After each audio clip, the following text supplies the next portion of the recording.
Hey guys, in this video, we're going to take a look at how you can set music cellular streaming to none, high efficiency or high quality 256 kilobit per second on the iPhone 15 series.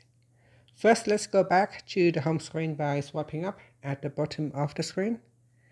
Now on the home screen, tap on settings.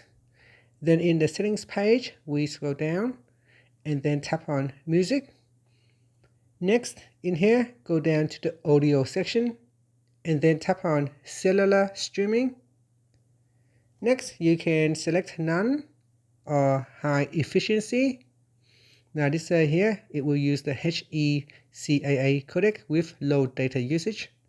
Otherwise, you can choose the high quality version with 256 kilobit per second. So select one of the options.